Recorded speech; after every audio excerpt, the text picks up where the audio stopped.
എല്ലാവരും ചായ കുടി കഴിഞ്ഞ് കാണും. ഞങ്ങൾ ഇന്ന് താമസിച്ച് ചായ കുടിക്കുന്നത്.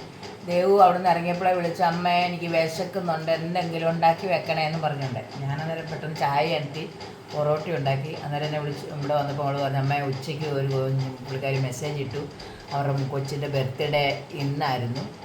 നമ്മൾ ഉച്ചയ്ക്ക് പറഞ്ഞു കഴിഞ്ഞിട്ടേ വിഷ് ചെയ്യണമെന്ന് പറഞ്ഞുകൊണ്ട്. ഇന്ദു കൃഷ്ണകുമാറിൻ്റെ മകള് ഗീതു.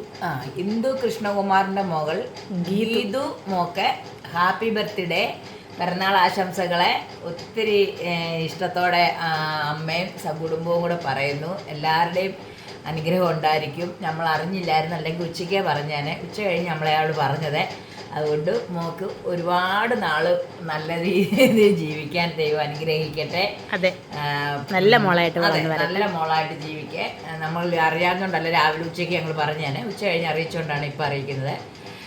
പിന്നെ ഞങ്ങൾ നാലും ഓർത്ത് വന്നാൽ ഇപ്പം അങ്ങ് പറഞ്ഞേക്കാന്ന് വിചാരിച്ചാണ്. ഇപ്പം തന്നെ അതിനാൾ പെട്ടെന്ന് ഇപ്പം 4 മണിക്ക് തന്നെ ഈ വൈകിട്ട് ഞങ്ങൾ ഒരു ഇതാക്കിയാൽ ഇന്ന് എടുക്കുന്നില്ലെന്ന് വിചാരിച്ചിരുന്നു. പക്ഷെ അവൻ കുഞ്ഞിനെ ഓർക്കത്തില്ല, അതിൻ്റെ ബർത്ത്ഡേ വിഷ് പറഞ്ഞിട്ട് നമ്മൾ ചെയ്തില്ലെന്ന് ഓർക്കത്തില്ല. അതുകൊണ്ടാണ് പെട്ടെന്ന് അങ്ങനെ. അതുകൊണ്ട് ഞാൻ ഇപ്പം ദേവുവിനും ഉണ്ടാക്കി പെട്ടെന്ന് പൊറോട്ടി 2 എണ്ണം ഉണ്ടാക്കി വെച്ചു. ഒരെണ്ണം എനിക്കും ഒരെണ്ണം ദേവുവിനും. ഇവിടെ ചിലയിടത്ത് പൊറോട്ടി എന്ന് പറയും, ചിലയിടത്ത് കല്ലേപ്പരത്തി എന്ന് പറയും, പിന്നെ ചായ മതി. ഇതെല്ലാം അനത്തി നമ്മൾ ഉണ്ടാക്കുവാണ്. ഞങ്ങളെ മകൻ പറഞ്ഞിട്ടുണ്ട്.